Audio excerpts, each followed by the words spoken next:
결혼이나 이제 연애 상대를 어떻게 골라야 하는데, 사람을 찾는다라는 건요, 물건이 아니지 않습니까? 사람이지 않습니까? 예. 물건이면 고르세요. 사람은 고르는 게 아니라 사람은 찾는 겁니다. 여러분, 뭐 그런 표현들 많지 않습니까? 내 영혼의 반쪽. 아닙니다. 내가 반쪽이라고 생각하면 진짜 반쪽만 만납니다. 반쪽이 반쪽을 만나가지고 하나가 될 것 같죠? 내가 없는 걸 상대방이 가지고 있어요. 그게 끌립니다. 그게 이제 연애의 시작이죠. 다 그런 건 아니지만. 그래서 저 사람이 내가 없는 걸 가지고 있기 때문에 우리가 합체가 되면 완벽해질 거야 라고 생각을 합니다. 근데 막상 상대방도 자기한테 없는 게 이제 또 상대한테 있으니까 그게 서로 이제 맞는 거죠. 그런데 자, 반쪽짜리 같은 경우에는요, 이제 막상 이렇게 이제 시작을 하면 처음에는 그게 채워줄 거라고 생각하는 거예요. 그 사람이 내 부족함을. 그런데 각자 다 자기 인생이라는 게 있고 각자 독립된 존재입니다. 가운데에서 한계가 되면 상관이 없는데 남자는 여기 있고 여자는 여기 있어요. 자, 그 반쪽이 일로 와 이래요. 아니야, 그 반쪽이 일로 와야 돼. 그러니까 이동을 시키려고 하는 거죠. 가운데서 안 만나요. 자기 쪽으로 그 반쪽이 와야 된다고 생각을 하죠. 근데 쉽게 옵니까? 안 옵니다. 그게 이동이 안 돼서 그렇게 맨날 첫날 싸우는 거예요. 그럼 유사성이 있는 경우, 유사성이 있는 케이스가 있습니다. 이 보면 유사해요.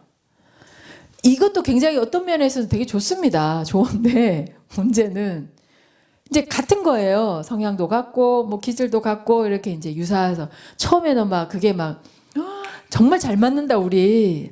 근데 이제 잘 맞기 때문에 경쟁을 합니다.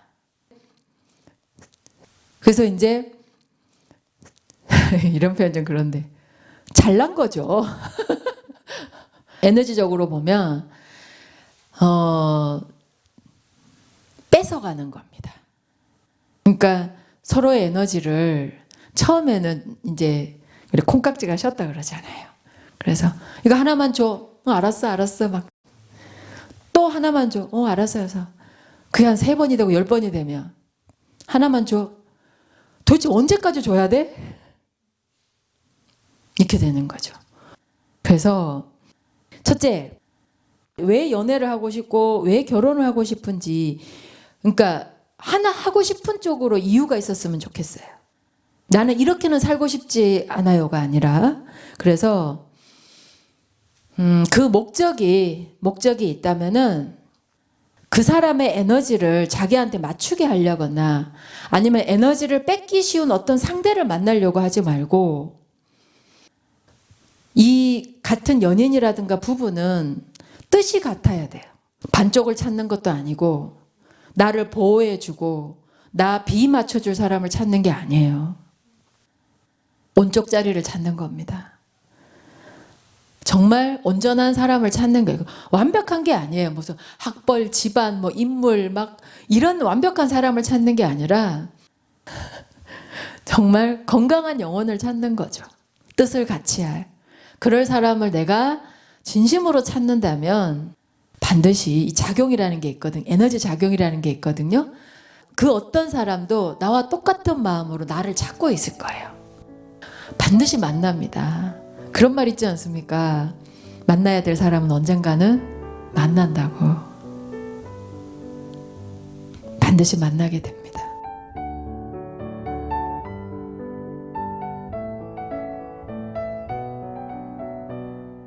사람들의 마음을 잘 이해해줘서 사람들 사이에서 인기가 많은 사람이 되고 싶습니다. 그러기 위해서는 통찰력이 필요하다고 들었는데, 통찰력이라고 하는 것은 어떻게 해야 생기는 건지 알고 싶습니다. 이분 질문의 요지는 그저 이렇게 왜 인기가 많은 사람이 아니라 제가 느끼기에는 많은 사람들에게 홍익하고 싶고 도움이 되고 싶다는 얘기인 것 같아요. 내가 더 많은 사람들한테 더 큰 도움이 되어주고 싶은데 그러려면 통찰력이 필요한데 어떻게 하면 통찰력이 생길 수 있을까요? 라고 했는데요. 통찰력은요. 매 순간순간 통하는 힘이 통찰력입니다. 근데 이 순간이 사람에 따라 다르겠죠.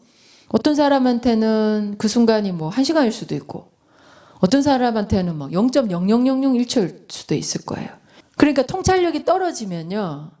이 사람을 한 3년쯤 알아야지 아는 거예요. 3년쯤 사귀어야지 이제 너에 대해서 좀 알 것 같다. 근데 예를 들어 부부지간에 한 30년, 40년 그 정도 살아야지 서로에 대해서 이해할 거 이해하고 받아들일 거 받아들이고 합니다. 그래서 통찰력이란 매 순간 통하는 힘이다. 그래서 매 순간 통하려면 매 순간 집중해야 합니다. 그러니까 정말 그건 굉장히 높은 집중력이에요. 그래서 집중은 관심이고 사랑이고 교류입니다. 집중을 한다는 건 뭐예요? 내가 관심을 가지는 거예요. 그리고 교류하려고 노력하는 거고 더 나아가서 뭐예요? 사랑하는 겁니다. 그러니까 통찰력은 뭐예요? 그건 큰 사랑이에요. 통이 큰 사랑.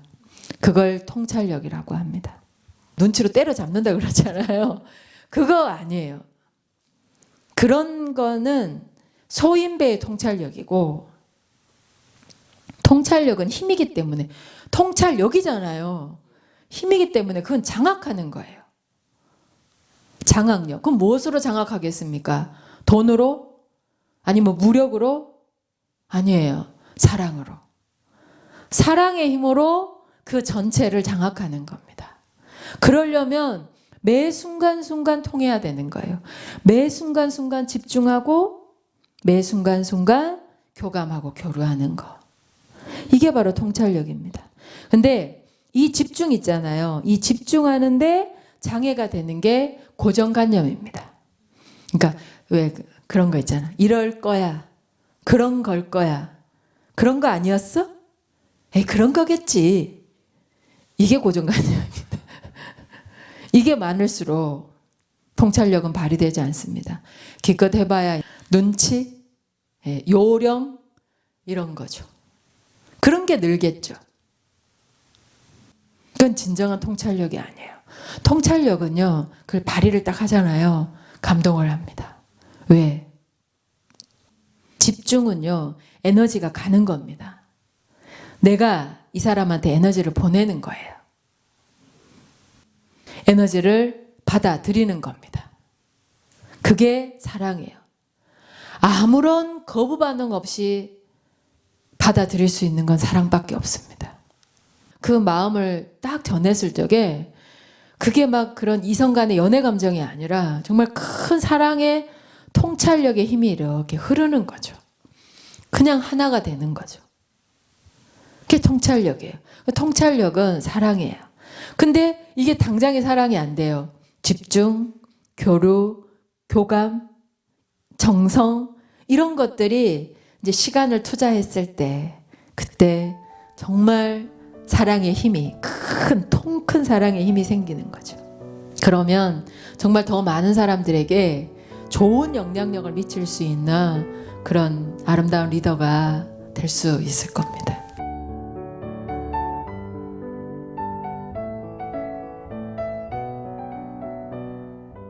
그 법칙과 흐름에 나를 갖다가 이렇게 내려놓을 수 있을 때, 그 흐름을 탈 수 있을 때 내가 원하는 인연을 만들 수 있고 또 창조할 수 있고 내가 원하는 새로운 인연을 또 맺게 될 수가 있는 겁니다. 그래서 이 질서 속에서 인연이라는 걸 만나게 되는데 배우자에 대한 인연은 또 그렇고 자식에 대한 인연도 그렇고 욕심내고 집착하는 것만 내려놓는다면 그 질서, 그 법칙과 질서를 회복해서 정말 서로에게 너무 아름다운 인연이 될 수 있을 건데 그 집착과 욕심이 서로를 망치게 할 수도 있어요. 그래서 여러분들이 수행하시면서 저는 인간관계에 대한 얘기를 정말 많이 하는데 사실 몸의 병도 인간관계에서 오는 병이 거의 다예요. 그럼요. 이렇게 서로 부부지간에 생긴 그 인간관계 불편함 때문에 어때요? 이제 뭐 속병 생기고 또 자식 뒷바라지 하면서 생기는 병들, 또 뭐 직장 나가면 사회생활 속에서 생기는 그 수많은 인간관계 인연들 속에서 몸의 질서가 깨지기도 하고 그러는데, 욕심과 집착 그것만 내려놔진다면은 반드시 새로운 인연을 맺게 될 것이고 정말 좋은 사람을 만나게 될 거예요. 만나게 될 것이고 그 만난 그 자리에서 또 인연을 창조할 수 있게 될 겁니다. 근데 이 욕심과 집착이라는 게 이게 뭐 떨쳐버리고 싶다 그래 떨쳐버려지겠어요. 그래서 수행하는 겁니다. 수행의 목적은 분명해요. 주인이 되기 위해서입니다. 정말 내 인생의 중심자리를 회복하기 위해서예요. 내가 내 인생의 중심자리를 회복하면 내가 뜻하면 뜻을 세운 대로, 원하면 원하는 대로 모든 것들은 제자리를 찾게 되어 있습니다. 뭐 사실은 저를 힘들게 하는 사람들도 있어요. 본인들은 아니라고 생각하실지 모르겠지만 그런데 그거는 그거대로 또 공부되는 게 있습니다. 그러니까 악연도 인연이라는 말이 나는 맞다고 생각을 해요. 그러니까 그 인연 속에서 분명히 배우는 게 있고 깨치는 게 있고 넘어서는 게 있고 넘어가는 게 있거든요. 그래서 정말 악연도 인연이다. 저는 그 말을 100% 믿습니다. 그래서 정말 공부가 돼요. 그래서 감사하는 마음을 가지면 다 정말 공부가 되는 것 같아요. 그래서 여러분들 특히 가장 가까운 인연들에 대해서 정말 감사하는 마음을 가져주세요. 좋은 인연을 맺고 싶다면, 더 좋은 인연을 여러분들이 만나고 싶다면 지금 나하고 인연 맺은 사람들에 대해서 마음에 들든 안 들든 감사하는 마음을 가져주세요. 그러면 새로운 인연이 나한테 맺어질 때 좋은 인연이 옵니다. 근데 지금 내가 맺어진 인연들에 대해서 감사하는 마음이 없으면요, 거기서 끝나요. 그러니까 더는 아니지만 내가 원하는 좋은 인연들을 맺을 수가 없게 되는 거죠. 그래서 이 법칙과 질서를 회복하는 정말 좋은 마음은 감사하는 마음이다. 감사하는 마음으로 수행한다면 반드시 좋은 인연을 맺고 그 법칙과 질서 속에서 많은 것들을 회복할 수 있을 거예요. 되시겠습니까? 예.